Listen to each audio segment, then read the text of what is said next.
नमस्कार. जय महाराष्ट्र. दरम्यान लोकसभा निवडणुकीआधी भाजपमध्ये प्रवेश केलेले अशोक चव्हाण यांना आगामी विधानसभा निवडणुकीआधीच धोक्याची घंटी मिळू लागल्याची चिन्ह दिसत आहेत.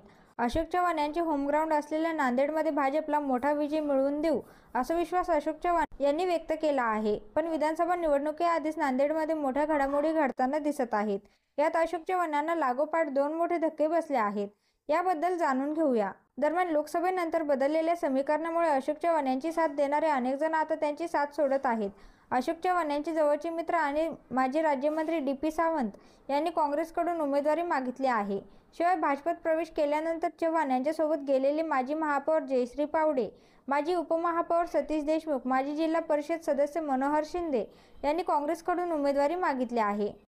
त्याचबरोबर अशोक चव्हाण यांचे महाविद्यालयीन मित्र माजी राज्यमंत्री डी.पी. सावंत यांनी देखील अशोक चव्हाण यांची साथ सोडली आहे.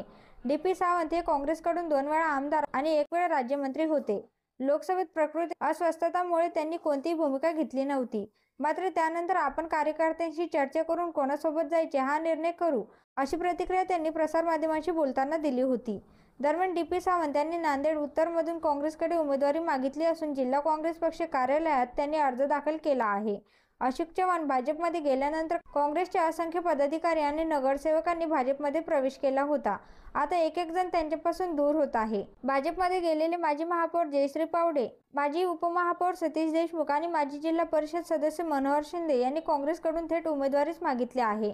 तर दुसरीकडे भाजपचे खासदार अशोक चव्हाण यांच्या परिवारातूनही बंड होताना दिसत आहे. अशोक चव्हाण यांचे भाऊजी भास्करराव पाटील खतगावकर यांच्या सून मिनल खतगावकर यांनी निवडणुकीपूर्वीच भाजपसोबत बंड करण्याचा इशारा दिला होता.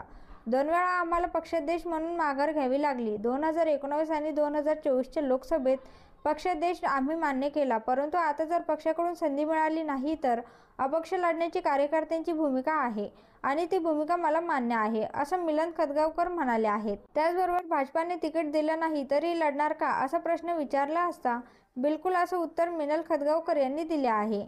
दरम्यान मिनल खतगावकर यांनी नुकताच कार्यकर्त्यांचा मेळावा घेऊन स्वतःची उमेदवारी जाहीर तर केलीच, शिवाय पक्षाने संधी न दिल्यास बंड करण्याचा इशारा दिला आहे.